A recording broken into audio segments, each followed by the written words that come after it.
Hello, everybody out there in YouTube land. It's your t-shirted historian. So a couple weeks back, I put up a post on X, and most of you probably read it. Maybe some of you didn't. Maybe some of you didn't care. That's fine.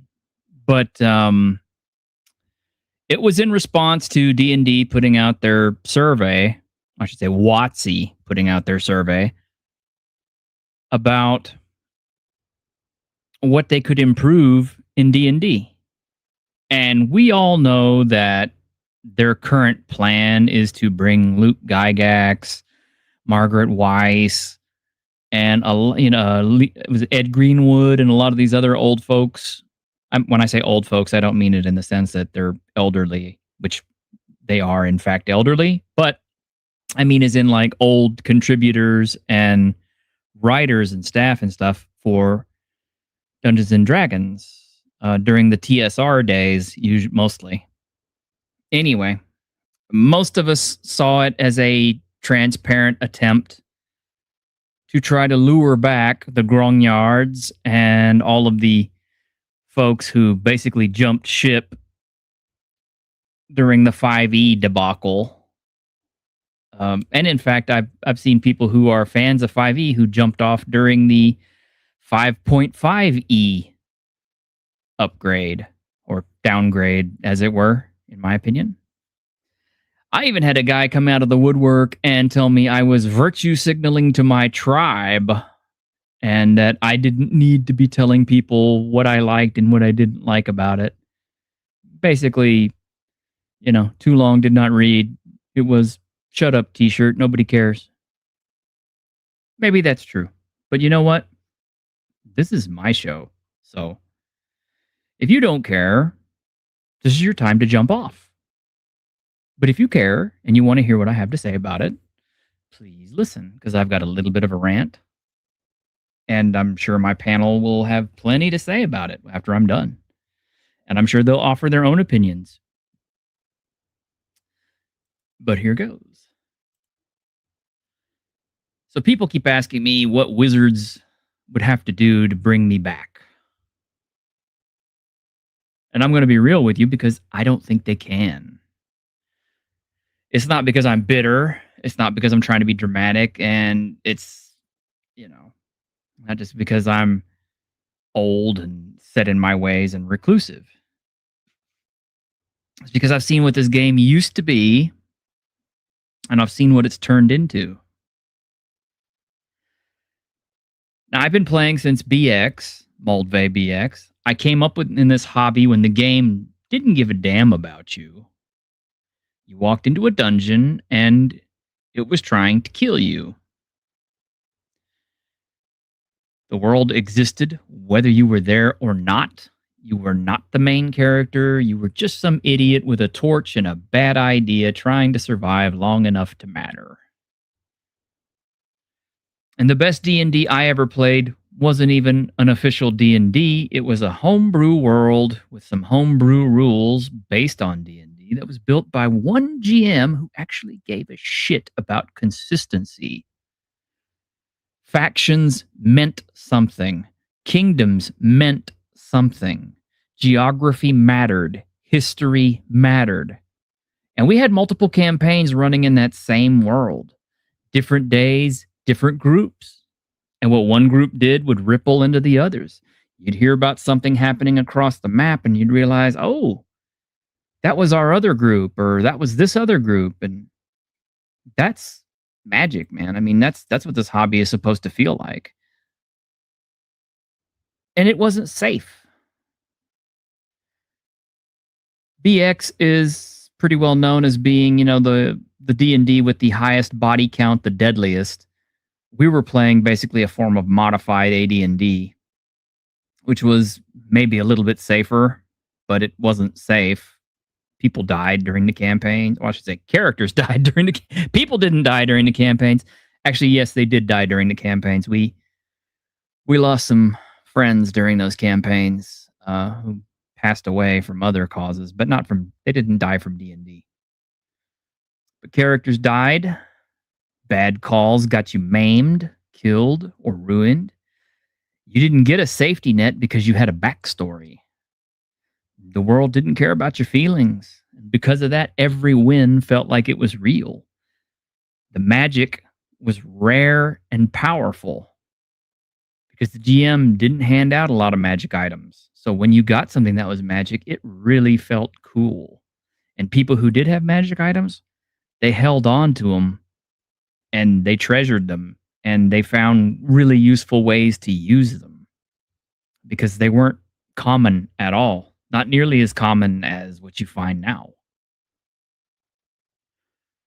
Money actually made sense.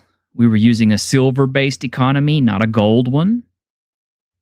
If you actually found a gold piece, it was worth 1,000 silver. It was so rare. The different races, and there was a lot of them. A lot of races, a lot of homebrewed races, as well as all the regular ones. And there were sub-races within those races, and they didn't all magically get along because some rule book said so. There was tension, there was distrust, and there was friction. It felt like an actual world and not a goddamn summer camp. Because let's face it, if you're really looking at factionalism, races are a form of faction. Gully dwarves don't get along with regular dwarves, right? Elves, high elves don't necessarily get along with wood elves. And nobody likes those damn halflings, you know, the Dragonlance ones. But that was kind of a form of factionalism in our old games, as well as actual factions. And we carried all this stuff into 3rd edition. And yeah, most of these things still worked in 3rd edition, mostly. 2nd edition, we didn't really get into. It was too homogenized. But 3rd edition, you could feel the system was starting to pull people in a different direction because suddenly it became about builds, about optimization, about chasing the right feats and the right prestige classes. You know, what can I do to build my character in this one direction? How can I become the master of the AOO? You know, what can I do to keep wizards pinned down and stop them from casting spells? The question stopped being about what would my character do, and it started being more about how do I hit my next power spike? What am I getting at this next level? Am I getting a feat? Am I getting some cool character class abilities? Is it a dead level? That's actually when I first heard the term dead levels come up. And I think I'm probably the first one who coined it at our table was dead levels. Because older D&D styles, you didn't really have like a lot of levels that actually did a whole bunch for you. Usually you got like a few extra hit points. You maybe got some better abilities to hit. Occasionally you would get some extra cool bonus stuff. But mostly it was, you know, just kind of one level's just a little higher than another one. 3rd edition really, really gave you a lot of incentivized levels where cool stuff could happen at different levels. And when you didn't get anything on a level, it was a dead level. And that's something I'm still carrying from 3rd edition when I look at any other system. It's like, do you have dead levels or do you not? How many dead levels do you have? Where are your dead levels? Because that's a concern. The game became more about power building and not, or power gaming even, more and less about, worrying about what's in the dungeon and stuff. Because you knew you could overpower most anything in the dungeon if you had the right builds. And it's a different game. It's still fun, but it's different. And then you get to 5th edition, and I'm just out. I'm completely out because everything is flattened. Everything is safe. Everyone is special. Nobody's at any real risk. The world bends over backwards to make sure the players are comfortable at all times. And yeah, The culture around 5th edition is soft as hell. It feels like the game is terrified of upsetting anyone. You've got mechanics and table culture now that exists to protect the players from the game itself, from consequences, from discomfort, from failure, even from the GM itself, with automating things a little bit more. And that is insane to me. It's a game where you're supposed to face dragons and demons, war, death, betrayal, but we're worried about making sure nobody feels bad at the table. It turns this weird hybrid of therapy session and fantasy skin, and that's not why I play. I play to get away from real world baggage, not drag it into the dungeon with me. I'm not playing my character.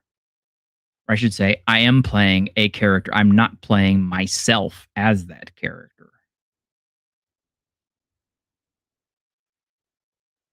And the cool part was walking away from D&D actually made my games better. I found Kevin Crawford's stuff, the Without Number games. I dug into the OSR.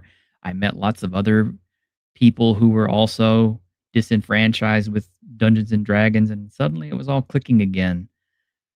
I found systems that trusted you, worlds that don't revolve around you, consequences that stick, tools that don't hold your hand. You could see the bones of old D&D in there, but they're not afraid to actually use them. So what would it take to make me come back to D&D?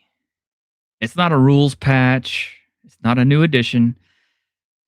They would have to gut the entire philosophy of what D&D is now and start all over again from the bottom. They would need to bring back risk and consequences. They need to stop sanding everything down into this bland, inoffensive mush. They need to stop treating players like they're fragile. They need to trust the table again, trust the DMs. Let the world be dangerous and messy and unfair, just like an actual world should be. But more than that, they'd have to actually want people like me back. And I don't mean my money. I mean me, my play style, my expectations, my way of engaging with the game.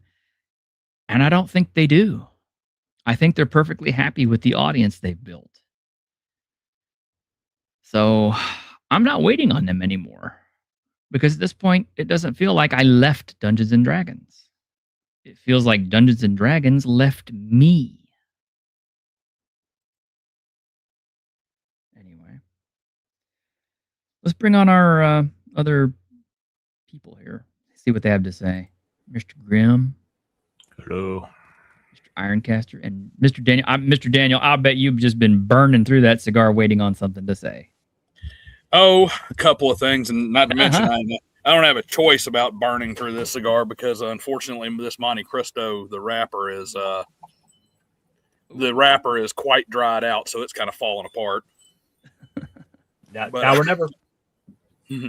But no, yeah, the long and short of it is the problem is the player base that's been brought in with D&D. I honestly give Wizards of the Coast a little bit of leeway on this. And the reason I do is because they didn't sanitize their product to bring in a new base. They responded to a base that came in. They responded to the EverQuest crowd and the World of Warcraft crowd, and that progressively got worse.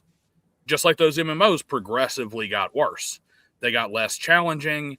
They got more grindy. They got more about power creep. They got more about getting to the next thing. And they recognized the mentality and they played into it to make money, which is what you're supposed to do. Now, the idiotic thing they did is they also decided to socially pander, which alienated the people who were from the older side of things. Mm-hmm. That said, you're right. They're not making games for the older player base anymore. They're not. They have changed their strategy to focus on a much more fickle, albeit much more numerous player base. And one of the failures of that is it's a short-term thinking problem. because the people they alienated are older, established, have disposable income, and for the longest time, as long as they didn't just piss you off, they were going to buy the books anyway because they wanted it as part of the collection. I've got first, second, and third edition. I'm going to buy fourth edition even if I never play it. I'm going to buy fifth edition. Why? Because I've got the collection. I want to have the set. You know, this is a big part of my childhood. But then you start pissing them off. And not only that, and this is going to sound kind of funny because, you know, some of our favorite people are really big on this and really love to say this from the other direction. But when you got out here and started telling me how I was playing wrong and how I was wrong, I was terrible because I didn't let my players do whatever the hell they wanted to, because I didn't let them win everything on the first roll, because I didn't cater to their every whim, and I was a meanie because I decided to TPK somebody when I didn't decide. They made stupid decisions and got consequences. When you started telling me I was playing wrong, it's like, well, if I'm playing wrong, then I don't need your game. And yeah, it is a different game. But honestly, what they should have done is they should have always done what 3.5 did and made sure that they included variants to say, if you want a game that has these things, use these variant rules. Here's how you make this harder. Here's how you make this something we can get away. I think the big thing that would probably help is if WotC comes out with perhaps a good selling point. Give me a reason to catch interest. Like what type of genre or setting could they put out that would make me stop and say, wait a minute, what are they doing over there? And I gotta say, as someone who has been a Magic player for years, the fact that they have a ton of settings there that are rife for adaptation, bringing over. And no, I don't mean in the Strixhaven way that like we got. I mean, even in the way of like the Theros book or the Guilds of Ravnica or some of the smaller setting books, those are some good ideas they could have there to work with. Then on top of that as well, they have all those classic settings, and it seems like they are trying to appease that crowd. WotC just came out and said they're going to go back to doing modules. It seems like there are some attempts to try to go back to the way some of the stuff had been done, but that's not going to be easy. I don't even know if it's really feasible. Well, because Grim, you got to remember as well, for everything that has happened, like how many people out there have any idea what the OGL even is? Because at this point, that's a 3-year-old controversy. We still remember it. A lot of our friends were rubbed raw by that deal. And so there's a passion there that for us, it's a lot of a fresher wound that is remembered. You have people who are coming in now have no idea what any of this is. That's old news to them. right? But something you said and something that Daniel also said, kind of also fits into something that Grim posted earlier this week, which I really resonated with, and that was kind of like the glut of role-playing games. And the fact is, you know, because of D&D failing me, that did encourage me to go seek other systems. And I found other systems, and I found several systems I really like, I really enjoy, and I really want to keep playing. And I mean, and you do too, because we both like Fabula Ultima. Mm-hmm. And I love the Without Numbers books. But you're oh, you froze. Anyway, as Grim was saying earlier this week, tired of some of the WotC scan. Your connection's bad, dude. Sorry about that. I think we're good now. Yes. Real quick, I was just gonna say, like, it's got me to start looking at more war games. I've started looking at games like one-page rules, to a lesser extent, a little Warhammer. I don't think he's good anymore. Oh, is somebody in your house downloading something? I think so. It gets like that sometimes. I don't know why. Oh. Should I try take 3? Yes. Oh, just sort of WotC and sort of a glut of RPGs have got me to look outside of that particular area of the game store. I've started looking at more war game stuff. I'm 3D printing minis. I've expanded my horizons a bit more. Well, that's the thing. And like I said, this is something that Grim went into, and I'm hoping Grim will talk a little bit, but Eventually. eventually, yes. Well, okay, so Grim actually earlier this week was talking about the glut of games and how we really do. There is a lot of games out there. I mean, I've blown so much money on Kickstarter on books that frankly I will never use. I will never play. And I hate to feel that way because I waited years in some cases to get some of these books, and they're not going to do anything but sit on my shelf. So what the fuck did I spend my money on? Why did I waste it? You know? On the off chance that, oh, maybe this will come in handy, or, ooh, I really like the idea of this setting, or you know, ooh, the mechanics really sound cool. And I mean, those are all good things, but in the end, you know, they're just not really what I wanted. And I guess Grim has it worse than me because I think he's still pretty much funding all the Kickstarters he possibly can and trying desperately to run all of those games or review them or figure out how they work so he can keep his reviews going. But Yeah. honestly, I don't know how much of an impact he's actually making. I mean, are people actually buying any of that stuff? Some of them, I think. I think it's still a useful service, I guess, to review things, because I think part of the problem is sorting through the crap and finding things that are actually good and finding places, and not exactly gatekeepers, but you know, people who can direct you towards stuff that's good, who you vibe with in terms of what they like. Because if you go to drive-through and you upload a new game, it's on the front page for all of 5 minutes before it's been bumped off by other products. Mm-hmm. itch.io has terrible searching, so even finding a product is challenging. Amazon misfiles things, or people misfile things because they don't understand the way in which the categories work. And then they take a huge cut as well if you do print on demand fulfillment through them, and their reviews are shit because people get paid to put up crap reviews for just about everything on there. And then there's a Kickstarter, of course. Well, yeah, then there's Kickstarter, which is all hype and is flooded with, you know, already big-ish in our niche companies who don't really need to do them. Forums are dead, largely. Social media, unless you pay to boost your post, nobody's going to see it. So how are you supposed to find things? How are you supposed to discuss things? How are you supposed to recommend things? You can't even get RPGNet darlings anymore because it's no longer relevant as a site. See, I know Ironcaster has gotten me to buy into quite a few Kickstarters because he was so enthusiastic.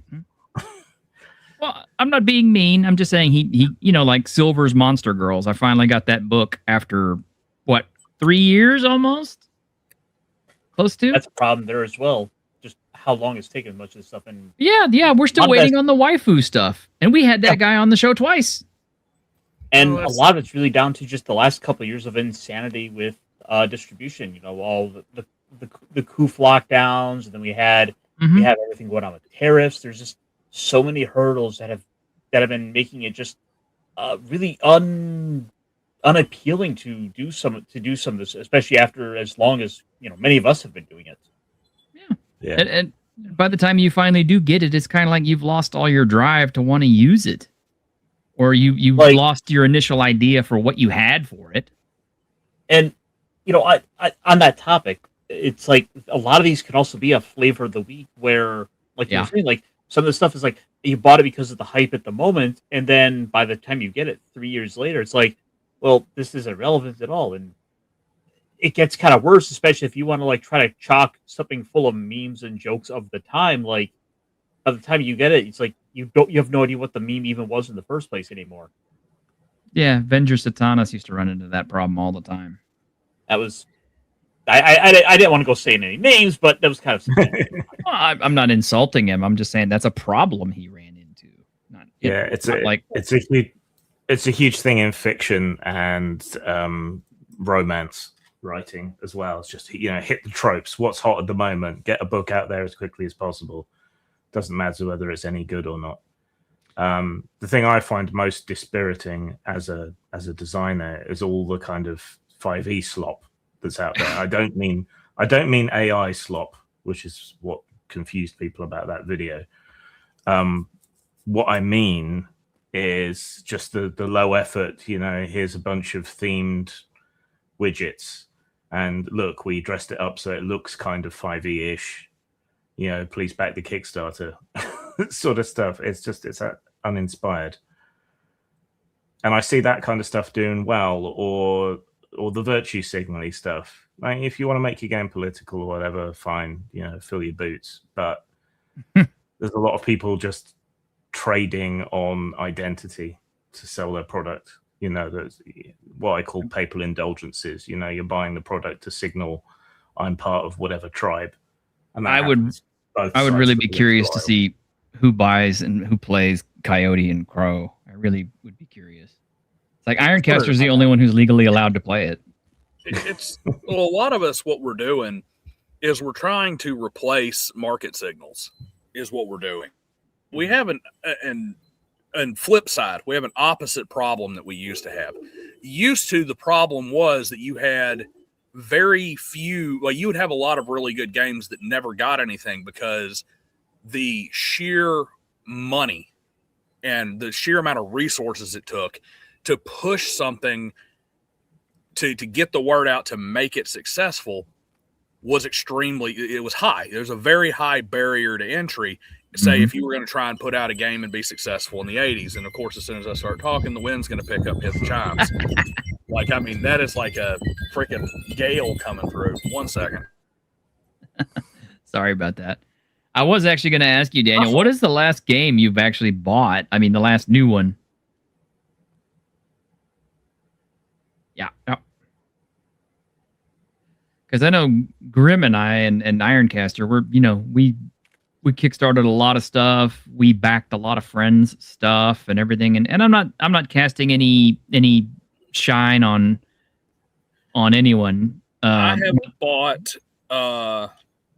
Let's see, what is the last new game I bought? I want to say the last new game I bought was probably Everyday Heroes. And that's not even really new. And I bought it because one of my players was like, hey, I want to DM this. And it's really just 5e D&D Modern. Was that the one that had the other, 80s movie tie-ins for like Highlander and The Crow? No. Yes. Was it? Yep. Because the first one we played was basically Escape from New York set in Miami. Huh. But it's, and I look at them, and there's some that I probably would buy, and I do I am saying new games. So, like, for instance, I buy, OGGM's Vigilantes, because I want to be supportive and because it's there. But I don't play Shadow Dark, and I don't have Shadow Dark, so it's not like it's really helpful to me to have it. It's just merely a point of support. But like I said, a lot of what we're doing here is we're trying to replace market signals we don't have anymore. You used to have a higher barrier of entry, and while a lot of stuff got missed, you could kind of count that a large amount of what came out was going to be at least okay. And you would very quickly figure out, well, this company that does have the resources to push a game doesn't have great quality control. This company that pushes stuff has better quality control. And those would be your market signals. And, you get at least some kind of signal that it was good enough to get some traction. The barrier to entry is so low now that what you got is a bunch of people who are trying to catch the wave that's going to bring them out of the sea of everybody can go on Lulu and print books. Everybody can go on Drive Through RPG and slap up a PDF and sell it. And so it's like you no longer have that quality control there. That is where reviews become important, but that takes time, and you have to have a reviewer you can trust. And you do get a lot of that where it's like we're looking for things. This reviewer said it's good. Oh, it's got Sanderson's name slapped on the front of it, so maybe I can trust that. With the Kickstarters, the Kickstarter funded quickly, so it must be good. I need to jump on that. And it's basically all of us scrambling for something to help give us an idea of what that game may be. And if I can give just a quick example of something, now I don't want anybody getting all pissy and mad about this because it is a pseudo-political example, but there's an argument that you should always allow for the box on the job application that says, no, I'm not a felon. Because when you bar people from being able to ask a potential job applicant if they're a felon, then the interviewer has to start using something else to stand in to fill in that signal, to fill in whether or not, they got to weigh their risks. And if I have a black candidate and a white candidate who are perfectly aligned, they're both great and they could both do the job, and I can't ask, well, do you have a felony or do you have a financial crime in your history, because the law won't let me. Well, I'm going to go with Whitey, because there is a much higher probability that he doesn't have that. It's not racism, and it is racism in a way. It's not because the person doing the interview and the hiring is racist. It's because you've denied them access to that information. So I have to use a market signal to fill in that blank. We do that in every decision we make.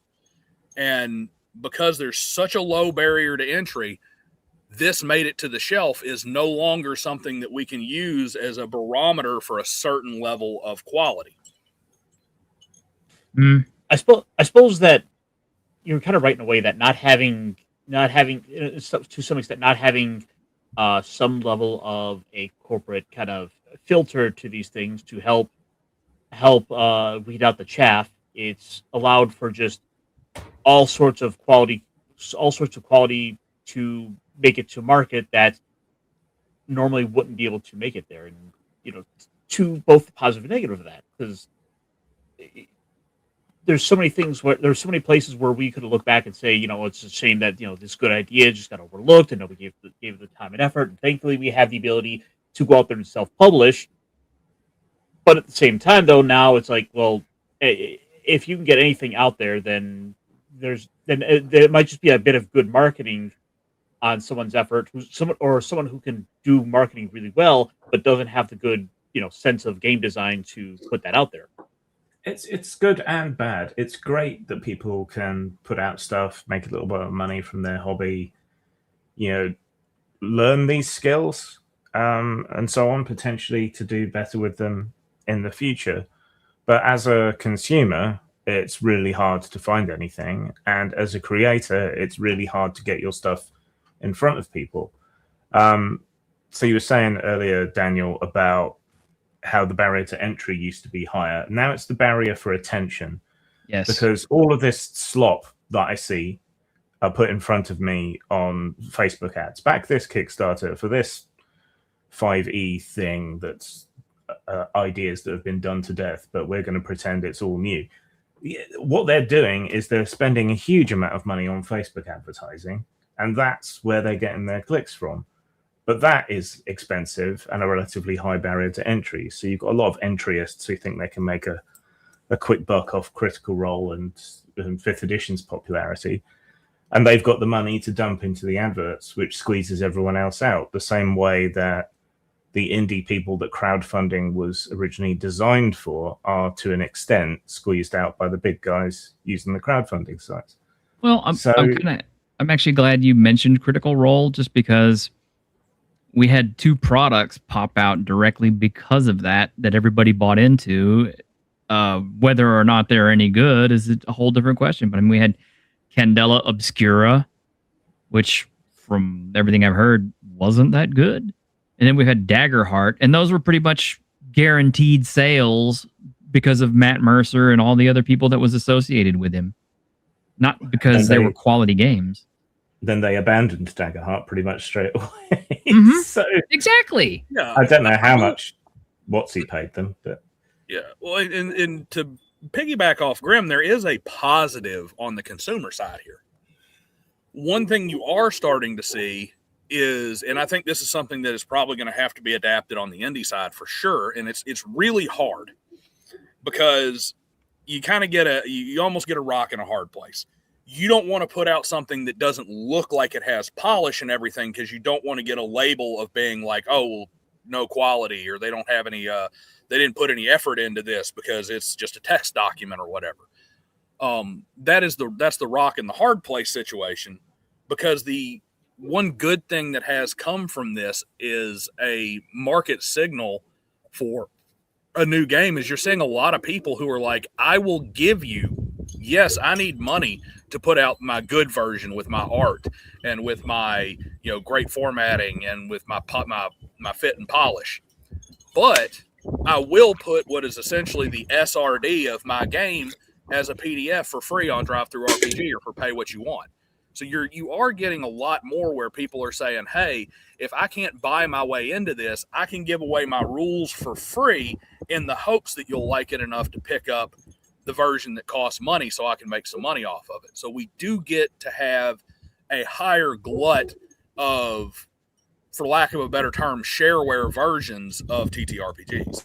Well, I mean, that's literally how I got into Kevin Crawford stuff, because he pretty much gives you the entire rule set, and all he keeps from you behind a paywall is setting specific stuff or character specific stuff. Because I think the very first thing I ever bought from him was Godbound, and it was pretty much, the complete game already. All he had was some other stuff behind the paywall, which after I got to look at all his main book stuff, I was like, this is so damn cool. I'm certainly fine with paying for the rest of it. And yeah, it's like 10% of the entire book is held behind a paywall, and you could play entire campaigns with what's been made available for free. And after that, it just kind of snowballed, because I was kind of like, wow, this is really good. I wonder what his other stuff is like. And then I found Scarlet Heroes and Worlds Without Number and everything else. And I mean, now I'm just, I'm a super fan, I guess, because anything that he brings out, I'm kind of like, I almost have a guarantee that it's going to be something good or something useful for my stuff. The superiority. Well, I do think there's some, and this is a problem I think in the indie space, is I do think that there is some ego involved in the pricing. When some people come out and they're like, pay $30 or $40 for my game, pay $60 for my game. It's like, you haven't earned the risk of $30 or $60 yet. Oh, that's that other guy, that Matt, what's his name? Colville? Colville. This is a guy who hadn't even finished his system, and he's already gotten paid for it twice. Oh, yeah. I mean, Matt Conville. Yeah. And really, what is he selling? He's selling you his name. Yeah, and he's got hardcore defenders too, because I've of course mentioned him on on my channel a few times, and it's funny when I mention somebody like him or Matt Mercer, I will get a flood of comments of people who've never been to my channel before to tell me how I've got Sword and Shield or whatever the hell his game is, or he released something. It's like, no, he released a little bit of a teaser. Jumpstart kit basically with no game behind it because it's not finished yet. Meanwhile, Artel Saurian gave us the Jumpstart kit for Cyberpunk Red. Yep. And I think they actually gave it away for a little while. You could get it for free after the core rulebook came out for a while. You could buy a box set. Yeah, but I think it was really cheap too. Because I've got that box set, but and I paid for that. But yeah, it was really cheap. But yeah, I mean, I don't know though. It's like Artel Saurian pretty much also kind of has a built-in legacy audience, though. So he could have charged right off the bat.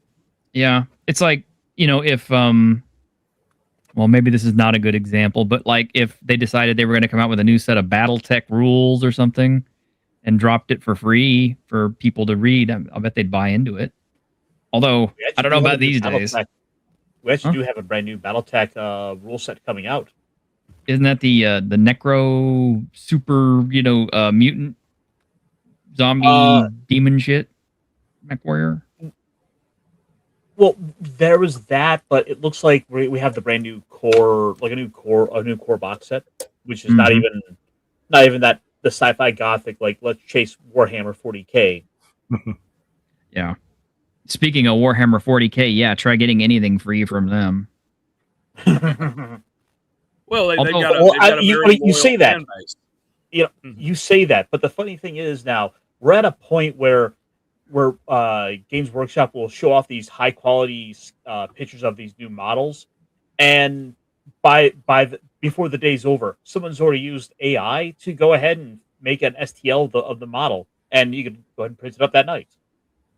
well, Grim probably remembers this and more than I do, but I used to read in White Dwarf magazine where, whenever they would open up all the Games Workshop stores, they would have those tournament days, or they'd have those, they'd have people coming in and playing their games and stuff like that, and they'd be giving away free shit everywhere, like free paint kits, free miniatures, Yeah. whatever, just to drive the other guys out of the hobbies. I don't know And how actually true with is free it? daycare as well. Yeah, basically. I mean, is that all true, Grim? Yeah, they used to give away minis and things on certain days when they wanted to draw big crowds. I guess what happened though, I guess if it's, I mean, as far as I know now, it's like they give you a free model like at the start of the month, but outside of that, I mean, they have such market domination that they kind of don't have to rely on a lot of those tactics anymore. I mean, honestly, how much how much do you honestly think a Space Marine sprue actually costs to make? Well, the thing is, when it comes to actually producing it, like the molds for those things are $10,000 minimum. Yeah, but if you sell like 100,000 units of it, Yeah, that's the thing. The first one cost $10,000 to make. The second one cost a penny. yeah. Yeah. So giving them away is like almost nothing. I mean, when I found out how inexpensive it was to actually make CDs, I realized, oh my God, Sony had such a great idea with their profit, because all they had to do is put all the data on top of it, and the actual physical CD cost them nothing, or next to nothing.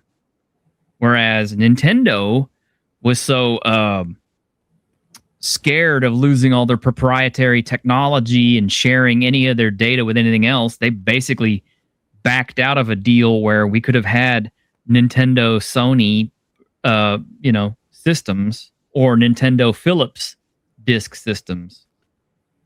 So I do think we are kind of in store for some surprising shakeups, especially when it comes to like sort of that GW standpoint.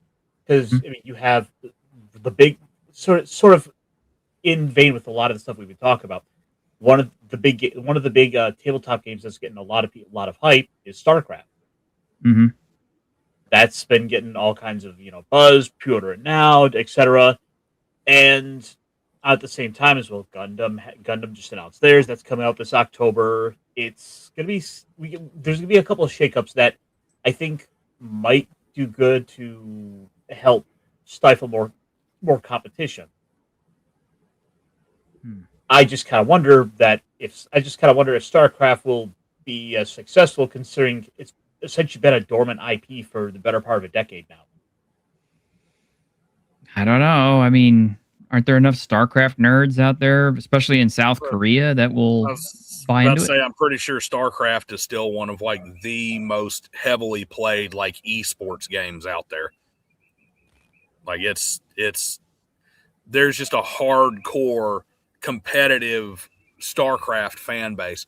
My side of it though is like I'm not sure how much that translates though, because that's a competitive group. It's not really the same as a fandom. True.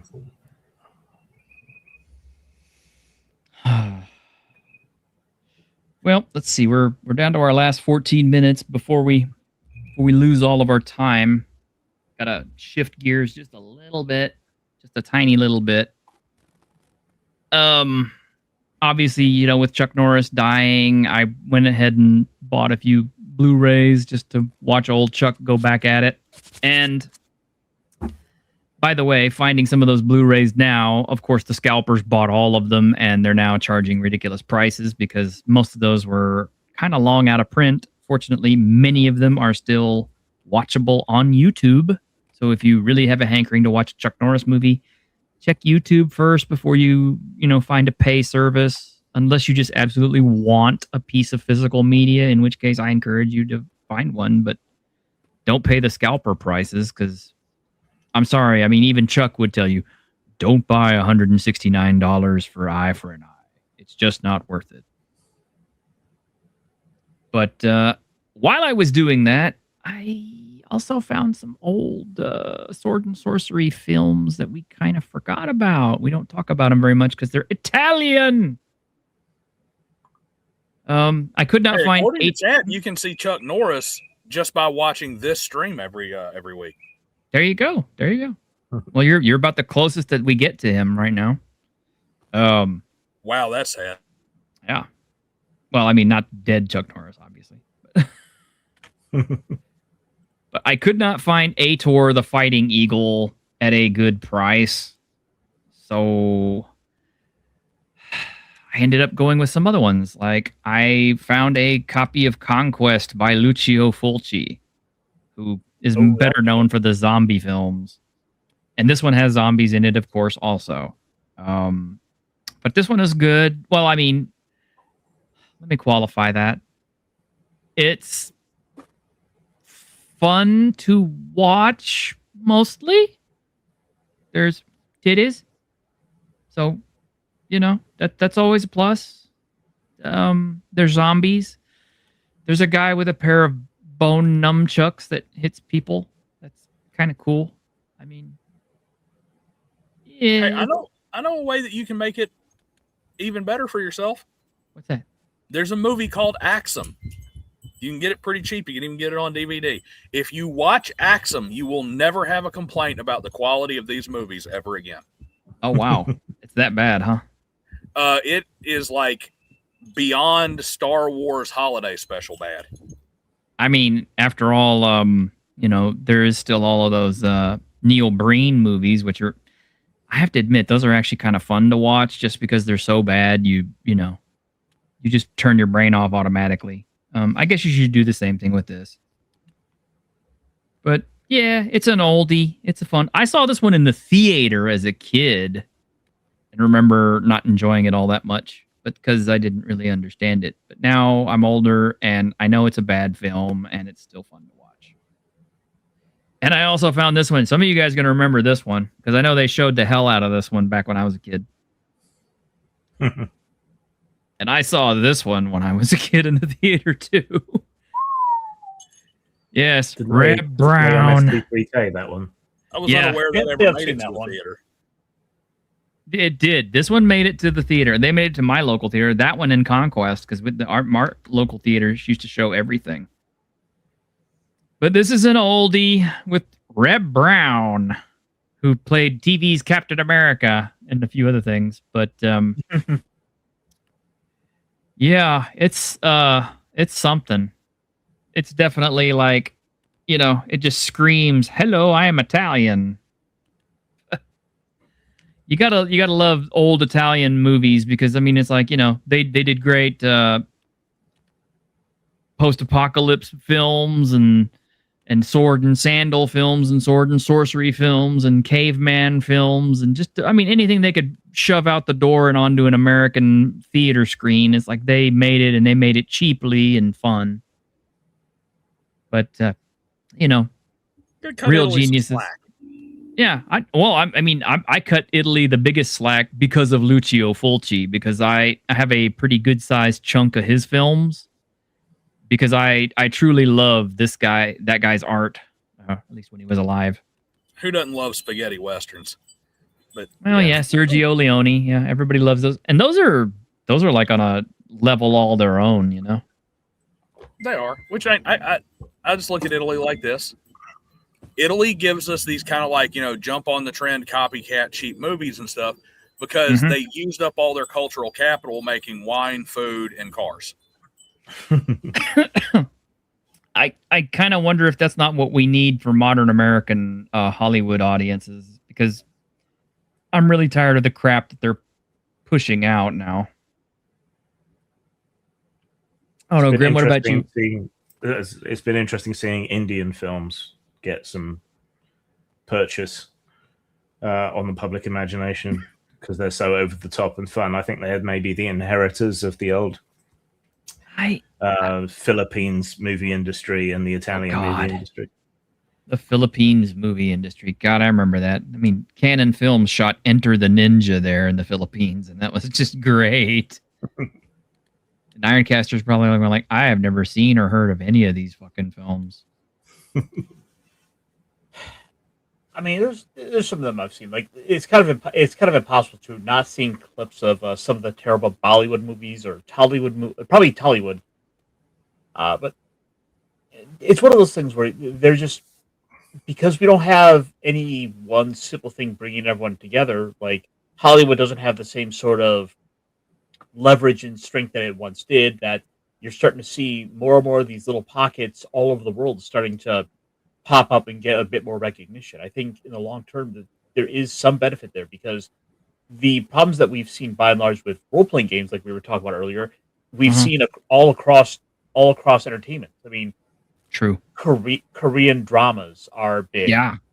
There was the whole trend of BTS where they were like the biggest band in the world for a good 5 minutes. I mean, they're still big, but you don't hear about them anymore. Yeah. And it's funny because I remember whenever I started seeing women who were like about as, West Texan as they could possibly be, like, barbecue eating, Southern Belle types telling me all about the latest K-pop dramas that they were watching. I was just like, really? That seems so uncharacteristic of you. But yeah. So speaking of Texas t-shirt. Yes. The barbecue thing. Yeah. Yes. The Japanese Texas barbecue thing. Yeah, I love that. That is the best.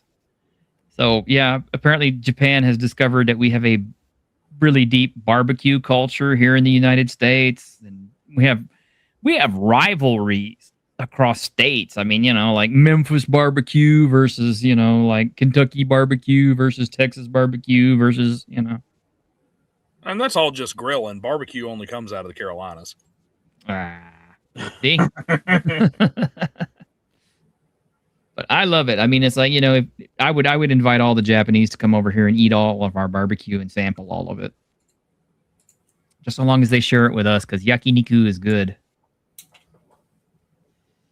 But okay, speaking of Japan, so we got news. As you know, I was correct about when Fist of the North Star, the new one, is going to drop, which is next month on the 10th.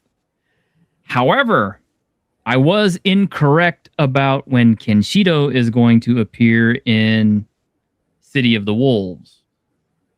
Apparently, he's going to show up in June, not May, as I predicted, which is really kind of unusual because I really thought they were going to put him in May, just to kind of follow up the April release of the anime. So that's kind of a surprise to me. But I do have the complete video for it now, which is kind of cool. Assuming that this doesn't just black out my hard drives here, because I've had a lot of problems with them crashing out here lately. But let me see if I can dig that up for us real quick. I probably should have had this one on standby. It's just part of the rustic charm of the channel. I mean, we're, us being totally prepared and ready to go and just, crackerjack timing, that would require me to like hire people who are, watching and running all that stuff for me, because I'm honestly like an old fuddy-duddy. I don't know. Honestly, I think that would be counterproductive in the live streams anyway. Yeah, I mean, it's not like too many people watch the live streams, unfortunately. I checked. Well, if it was actually polished, it wouldn't be as authentic. It would. Yeah, I mean, the charm of Double D was talking about this earlier on his stream before they had their Condor situation. He was talking about how he's like, that's kind of the difference between videos and live streams. Videos do need to be polished and have some production and have some stability to them. But the thing about live streams is it's the I can invite the fandom into the stream and just interact with them. We can just kind of sit back and not be structured and talk. And it's that's kind of that's the charm to it. And if it's super polished and super structured, a lot of times you kind of lose that. This is true. This is more authentic. Me sitting here hunting down a damn clip is way more authentic than it being polished and ready to go. And what the hell is this? Is this it? Oh no, that's the opening video. That's the second PV. Did I even download this thing? Am I losing my mind here? What happened? What happened? I mean, this thing has been so quirky on me here lately. I may just have to. Oh no, here we go. Here we go. Found it.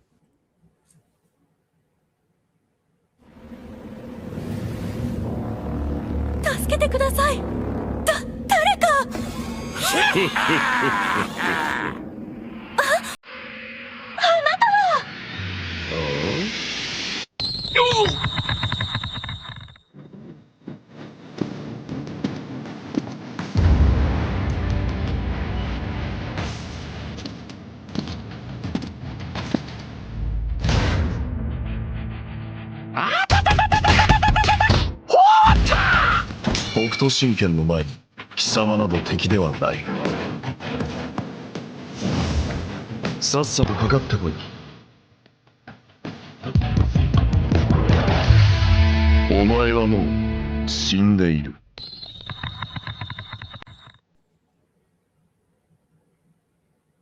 So there they go. They filled in the June spot, so we still don't know who's coming in May. Everybody keeps saying it's probably going to be Ryo Sakazaki, which, if it is, awesome, because I love Ryo Sakazaki. He's from the Art of Fighting franchise.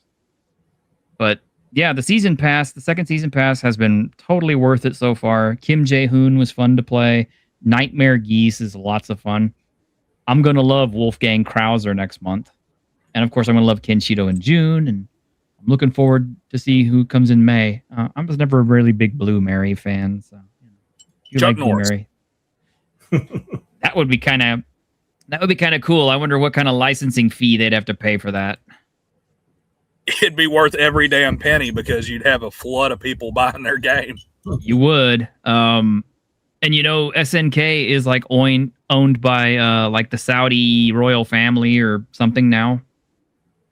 They're literally they're like they purchased a company, and so that's why they pushed certain characters into City of the Wolves, like that DJ guy who I never heard of until he popped up in that game, and a soccer player who I've never heard of until he popped up in that game. So. You have to know that somewhere in the ether there is a game company that had the game rights to Walker, Texas Ranger for a game that never actually came to fruition. And they have got to be shopping that to everybody on the planet right now. I mean, what with Chuck Norris dying, I'm really surprised that more Chuck Norris tribute stuff hasn't popped up. But what has impressed me about him is the fact that a lot of martial artists that I remember growing up, seeing their movies or just, reading about them in Black Belt magazine and stuff like that they all came out and they all said what a nice guy Chuck Norris is, how easy he was to work with, how authentic he was, and how all this, that, and the other. And I'm just kind of like, wow. People forget how good he was too. Cause like what's made me laugh is there's a lot of people who have been putting out this video of one of his fights with Joe Louis. Uh-huh. And they're like, oh, it's part of a movie or something. Like, it's like, no, it's not part of a movie. It looks like it's part of a movie, but that's how good Chuck Norris was. Oh, But that was a televised bout between him and Joe Louis that's been floating around. was it? I thought that was Superfoot. No, there are some clips of his fight with Superfoot, but One way you know for sure it's not Superfoot is because Chuck drops him to the mat with a spin back fist, and that didn't happen to Superfoot. Yeah, because I heard that he did beat Joe Louis. I never actually saw the bout, but Twice. it's that, for the longest time I kept looking for Chuck Norris fights on YouTube and could not find them. So I kind of wonder if more of them are going to start surfacing now. But anyway, has anybody else got anything up or anything to put up or show or talk about? No? Stay up till midnight, folks. Japan Grand Prix tonight. Yeah, there we go. That's all I got. Fast cars. Hey, why not? I have actually loaded on some extra media stuff, but as I showed Grim earlier, it's going to be really, really hard to use this because we have to find our perfect timing to do. By an astonishing coincidence.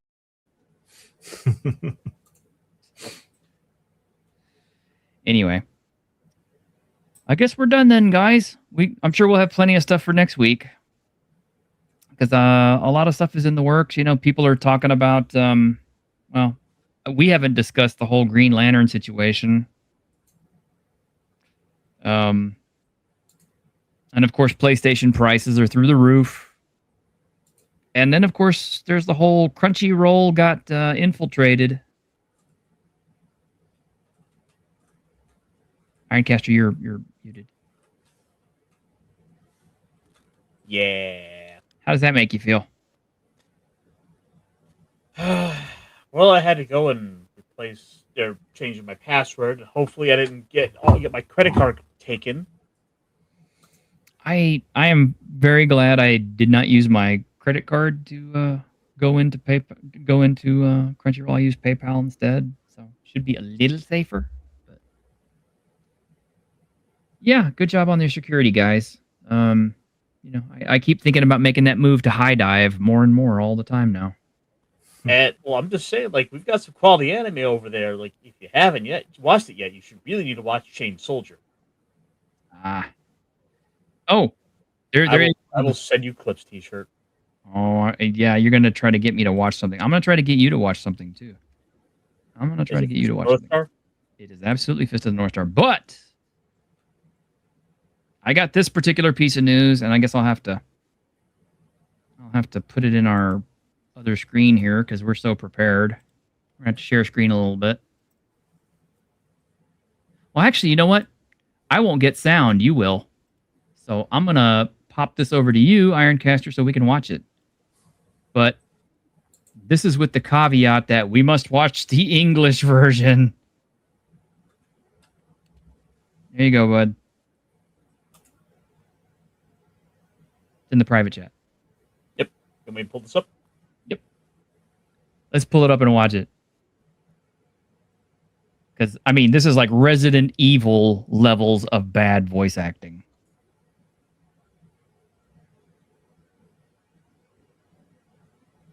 But this is the Fist of the North Star trailer that is going to be simulcast in the United States and in Japan on April 10th.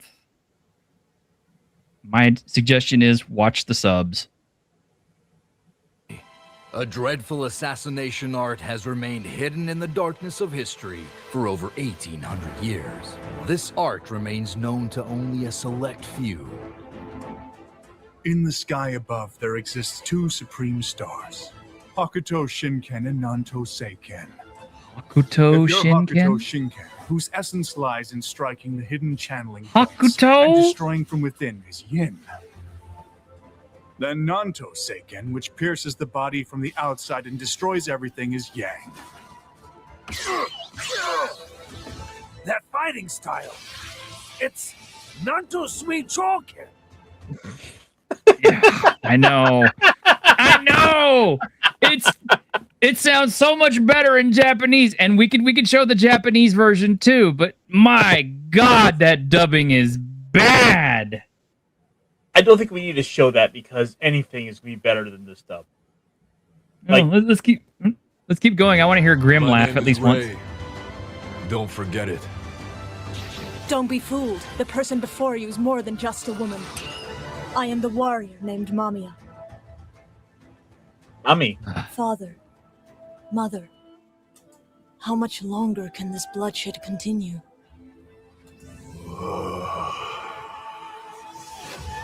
Ken,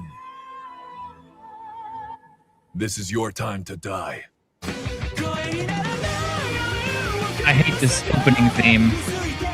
This is the opening theme for the Hear my thing. words. Prepare yourselves for battle. You can't defeat me. In the face of my Nanto Seiken, your efforts are worthless. All those who Oh. wish to die. I know.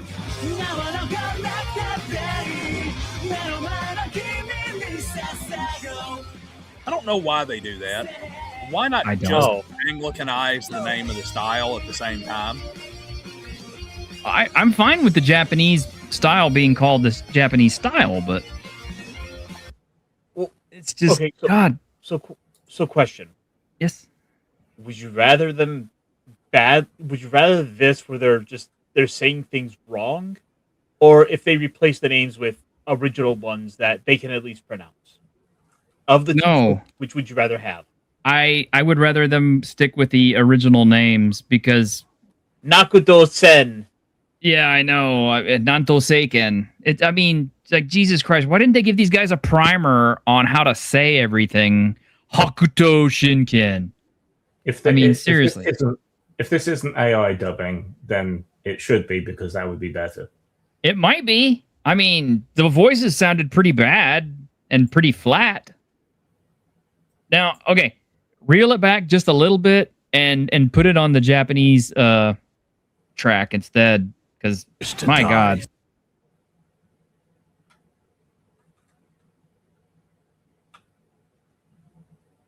You should just be able to right click and do it. But yeah. Step forward. You left it in English. What's wrong with you? Yeah, that one.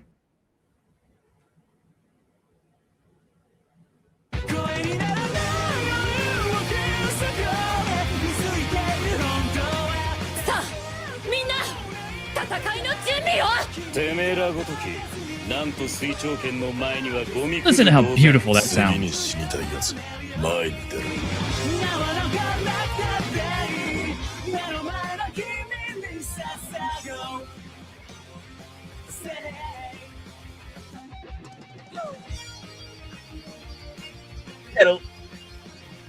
It sounds better.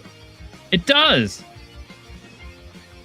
I mean, I'm not just shit talking because it's because it's in English. I mean, those are literally bad dubs. Especially when you hear how good the Japanese dubs are, because it means like the Japanese really put their heart and soul into the acting portion of the voice acting. Whereas that guy just sounds like he's reading a script, and he has like about a fifth grade reading education. My style is Nanto Seiken, and yours is Hakuto Shinken. They are opposites. Wow, give me a job as a voice actor. Shit. I think I could do that much at least. But Daniel could do that much at least. I'll still never forget whenever they... That's an insult or not. Well, I just remember the worst dubbing I had ever heard, and still consider the worst dubbing, is there was an anime company in Dallas, I think it was ADV, that brought out Samurai Showdown. And of course we all bought it because, it's like, oh, it's our favorite game right now. And when they put it on, it was only available dubbed, not subbed. And they had one of the characters come out. And I mean, it's like literally, the name of her animal was Mama Haha, right? Well, they had this girl with this deep South accent saying, well, I don't know, Mama Haha. And I just I wanted to crawl under something and die. They had Amakusa Shiro Tokisada as a girl dubbed by a woman, even though he was a male in reality and in the game. He's just a very effeminate man. Good times. Good times. Never to come back. Oh, at least I thought, until we have the AI dubbing apparently by Fist of the North Star. I don't know. I'm not going to watch it in dubs, that's for sure. Anybody who does, I mercy on your soul, because that is a crime against humanity. And your ears. What do you think, Ironcaster? I think I'm gonna go watch probably Chain Soldier some more. Okay, that's always a good idea. By the way, where are you on the manga? For This is the North Star, of course. I haven't gotten much further in the last couple months. I've had it been on hiatus. Where'd you stop at? Let's see with the anime. Where was I with the anime? Usually just by who the last character he defeated was. I could probably give you the episode description. Or maybe just tell me which enemy he fought. Did you get as far as Souther? It's been about 3 months, so did you get as far? You'd remember Souther with the giant pyramid and. No, not that far. Oh, you haven't been that far yet. Oh, you need to get that far, because I'm up to that far on my videos now, and we're moving on past it because I've already got Yuga ready to go and a few other ones. Pretty soon, I'm going to be on to Raoul. So Kenshiro and Rei are getting ready to fight Raoul. Oh, that's the first Raoul fight. Ooh, so you haven't even met Yuta yet. You've got a ways to go, my man. You better start catching up. It'll take some time. I'm gonna work it in. I just gotta try to get a bit of a regular sleep schedule. So good luck. All right, bud. Well, okay, everybody out there in YouTube land, we've already gone over a little bit, and I'm sorry for keeping y'all. But y'all take care, and hopefully we'll see y'all next week. And maybe we'll have some more new news and new things and some calamities and controversies and whatever else starts with a C to talk about. No, Cupboard. you dirty-minded people. What? Cupboard starts with a C. Cupboard. Also criminal. Clams. Coincidence. Daniel said something. You can hear it. Cantankerous. Cantankerousness. Yes. We are all very cantankerous people. We'll see y'all next week, guys. Take care. Bye. Toodles. Say goodbye, guys. Say goodbye.